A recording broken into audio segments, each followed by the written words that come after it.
Welcome to the report for day 444 of the war in Ukraine. You are listening to the account. Thank you for joining me. First, a quick update about yesterday's report. It seems I did not include the following two updates in yesterday's report, even though I provided links to them. First, an update on the Luhansk explosions. Second, an update regarding an evening explosion in Melitopol. While I did record them, it seems I forgot to actually add them to the video. I will include those in today's report. Today I have three extra news segments. The first regarding explosions in the city of Luhansk, the second regarding the latest Russian drone attack, and the third regarding President Zelensky's visit to Italy. All other updates are grouped into the usual situation inside Ukraine, the occupied territories, Russia and Belarus, and the international developments. Before we start the news though, the flashpoints along the front. Bakhmut. It seems Ukrainian counterattacks were even more successful than initially thought. New videos show further gains compared to yesterday. Ukrainian units are currently advancing towards Dubovo-Vasilivka and along the Berchiv reservoir towards Yahidne. Russia tried assaulting Orikhovo-Vasilivka and Khihorivka, but a lack of soldiers doomed the advance. Wagner sources claim that the Russian 200th Motorized Rifle Brigade had also withdrawn from positions north of Bakhmut. Due to Ukrainian advances south of Ivanivske, towards Klishchivka and along the Donbas Canal, some Russian units are in danger of a possible small-scale encirclement. Claims inside Bakhmut cannot be verified at the moment, so for now, nothing has changed here. Ukraine's 24th Separate Mechanized Brigade, named after King Danilo, published photos of the destruction in Bakhmut as a result of Russian attacks.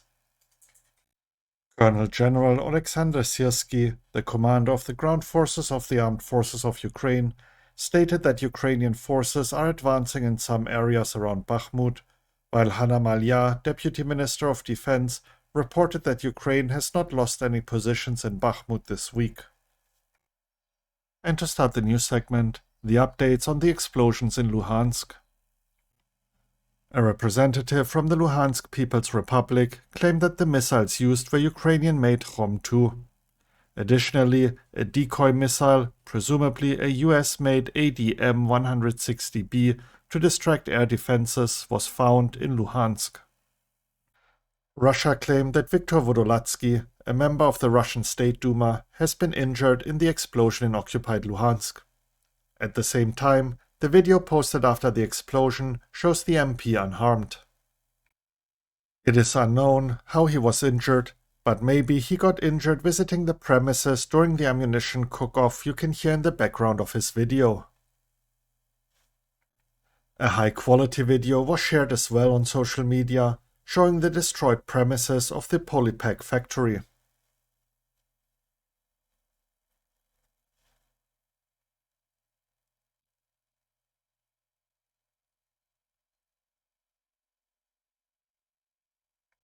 Later today, State Duma Deputy Viktor Vodolatsky gave a statement to RIA Novosti, claiming that he received his injuries when he indeed entered the premises of the Polypack factory to help the injured.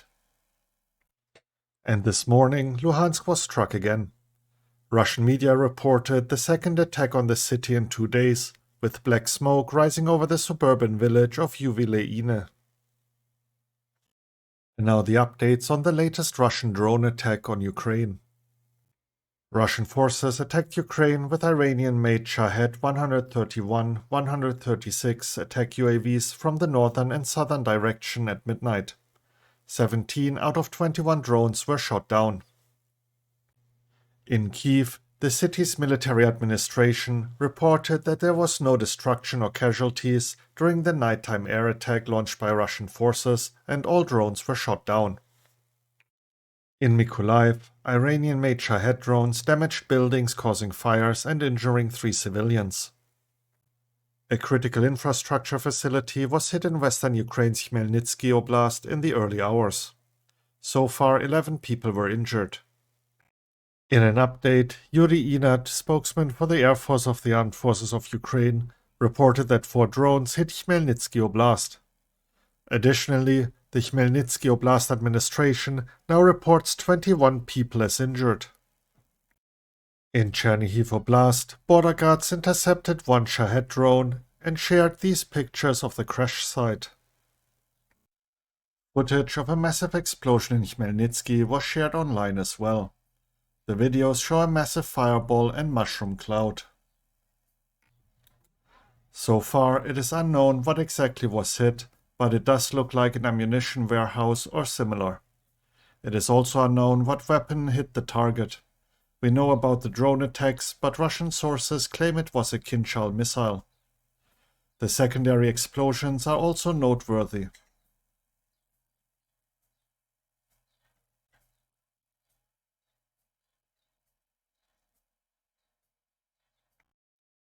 And now the updates on President Zelensky's visit to Italy. Ukrainian President Volodymyr Zelensky arrived in Italy on an official visit for the first time since the start of the Russian invasion. Zelensky met with Italian President Sergio Mattarella in Rome. They discussed support for Ukraine, the peace formula, increasing sanctions pressure on Russia, and bringing criminals to justice. President Zelensky also met with the Prime Minister of Italy, Giorgia Meloni, who expressed her confidence in Ukraine's victory in the war against Russia. Meloni promised to provide Ukraine with Italy's full support for joining the EU. Zelensky invited Italian politicians to visit Ukraine to see the situation for themselves and understand why Ukraine continues to defend itself. He also said that decisions have been made with Italian partners regarding the protection of the Ukrainian skies. Later, Zelensky also met Pope Francis in the Vatican, where they spoke for about 40 minutes. This was the first time the two met since 2022. A look at all the minor updates out of Ukraine. During the recording of the report, air raid warnings were issued throughout Ukraine. This usually indicates the imminent danger of a Russian missile attack. A memorial service will be held on May 15 at 5 p.m. or 17 o'clock for killed AFP journalist Arman Soldin. The event will be broadcast by Ukrinform. Valery Zaluzhni, the commander-in-chief of the Armed Forces of Ukraine, in an interview with Dmytro Komarov for the documentary called Year, made several interesting comments. First, he believes that the Moskva missile cruiser should not have been in the Black Sea. Still, the Russians dragged this rusty bucket into the destruction zone, and the Ukrainians took advantage of it. Zaluzhny believes that Ukraine will reach the Russian frigate Admiral Essen, the Russian corvette Samum, and other remnants of the Russian fleet. Second, he recalled how he did not have enough strength to tell mothers about their dead sons. Despite the lack of emotion, it is painful for him to experience Ukrainian losses. He recalled how he was crying when he had to tell a defender's mother that her son was killed.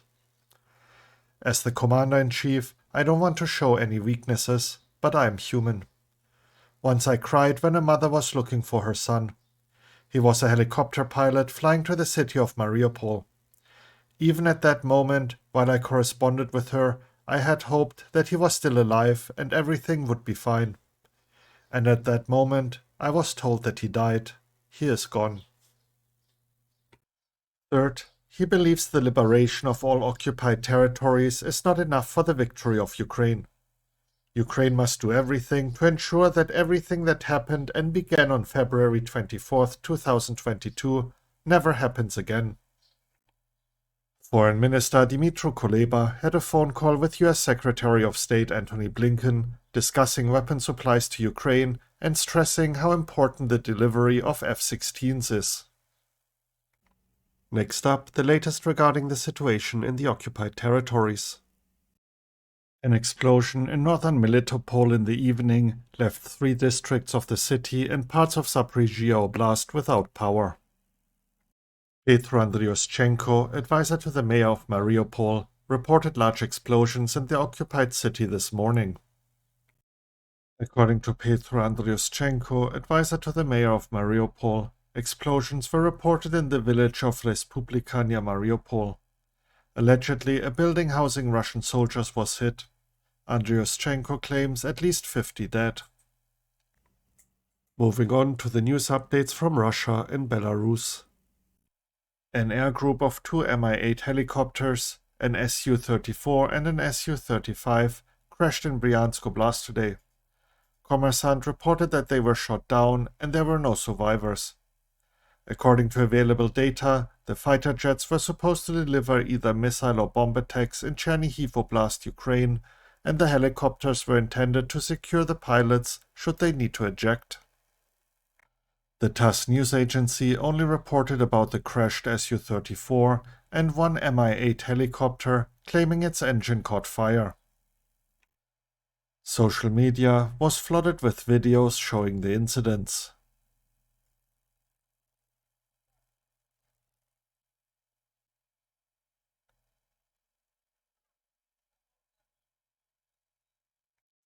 According to Belarusian media and the Belarusian Hayun project, Belarusian President Alexander Lukashenko has checked into a hospital near Minsk.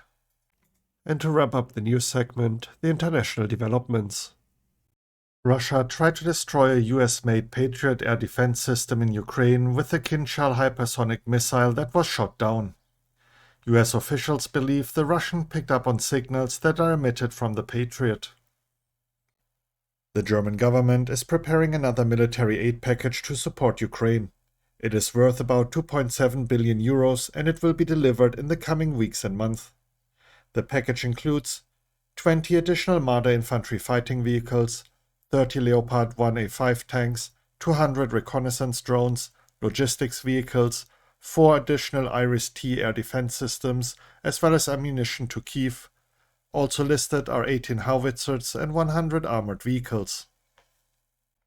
After 3 days of negotiations, the finance ministers of the G7 countries increased their commitment of economic and budget support for Ukraine for 2023 and early 2024 to $44 billion.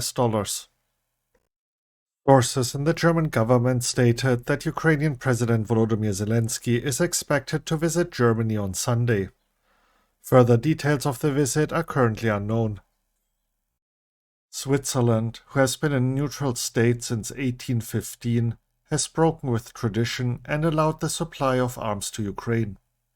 The parliament has agreed to change the law preventing arms deliveries. And now for the intelligence report segment, starting with the UK Ministry of Defence. Over the last 4 days, elements of Russia's 72nd Separate Motor Rifle Brigade, 72nd SMRB, likely withdrew in bad order from their positions on the southern flank of the Bakhmut operation. Ukrainian forces regained at least a kilometer of territory. The area has some tactical significance because it was a Russian bridgehead on the western side of the Donetsk-Donbas Canal, which marks the front line through parts of the sector. 72nd SMRB is an element of Russia's 3rd Army Corps, a formation created in autumn 2023 and dogged with allegations of poor morale and limited combat effectiveness. Its deployment to such a demanding and operationally important sector highlights Russia's severe shortage of credible combat units. Just to point this out, the 3rd Army Corps was created in 2022, not 2023. It seems the UK Ministry of Defence made a mistake here in the date. A look at the latest assessment by the Institute for the Study of War. First, an important note. ISW has re-indexed its map layer for reported Ukrainian counteroffensives on May 12, 2023. We removed reported Ukrainian counteroffensive coded before May 1, 2023 in order to delineate more clearly new Ukrainian territorial gains from gains secured in previous Ukrainian counteroffensives. ISW retained a few reported Ukrainian counteroffensive polygons from before May 1, 2023, specifically on the Dnipro River Delta south of Kherson Oblast, to preserve context in that complex area of operations. May 1, 2023 is an arbitrary date and does not mark the beginning or end of any assessed Ukrainian or Russian effort. ISW has re-indexed its map layers before and similarly removed all reported Ukrainian counteroffensives around Kyiv, Zhytomyr, Chernihiv and Sumy oblasts following the conclusion of the Battle of Kyiv in April 2022. Ukrainian forces have made gains northwest of Bakhmut in localized counterattacks as of May 12th.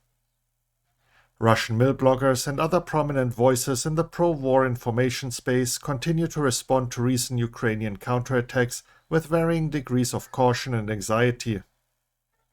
Ukrainian and American officials stated that Ukrainian forces have not yet started the planned counteroffensive. Senior Russian officials proposed a series of domestic repression and censorship measures during the St. Petersburg International Legal Forum on May 11th.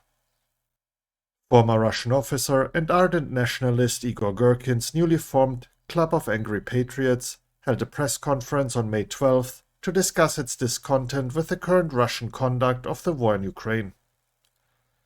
US Ambassador to South Africa, Ruben Brigitte, accused South Africa of loading a Russian ship with ammunition and weapons in December 2022, contradicting its proclaimed neutral stance on the war in Ukraine. And to wrap up the report, the evening update by the General Staff of Ukraine. Today at night, the Russian Federation made another massive attack on the territory of Ukraine using Iranian attack UAVs Shahed 136-131. According to updated information, 18 out of 22 drones were destroyed by our defenders.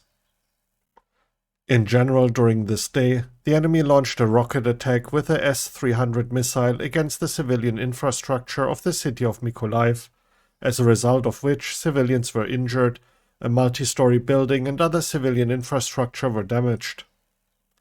In addition, the enemy carried out 66 airstrikes and carried out about 70 attacks from rocket salvo systems. Settlements were also affected.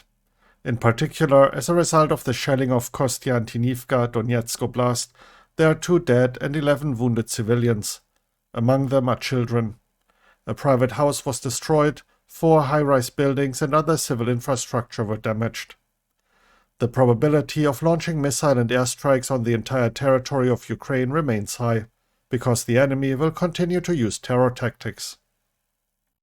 The enemy continues to concentrate its main efforts on the Liman, Bakhmut, Avdiivka and Marinka directions. In general, during the day, about 40 combat clashes took place on the specified areas of the front. Bakhmut and Marinka remain at the epicenter of hostilities. In the Kupiansk direction, the enemy conducted unsuccessful offensives in the Novoselivsk area and the eastern outskirts of Stelmakivka. In the Bakhmut direction, the enemy continues to conduct offensive actions. Heavy fighting continues for the city of Bakhmut. In addition, during the day, the enemy conducted unsuccessful offensive actions in the direction of the settlements of Bodanivka, Bakhmut and Bilahora. Along with conducting positional defense, our defenders also conduct active actions, in particular offensive ones. In the Marinka direction, units of the defense forces repelled numerous enemy attacks in the area of the city of Marinka. Russian occupying forces continue to put pressure on Ukrainian citizens and violate human rights in the temporarily occupied territories. In particular, in Mariupol, on the territory of the police department, about 50 representatives of the investigative committee of the Russian Federation were involved in questioning the local population.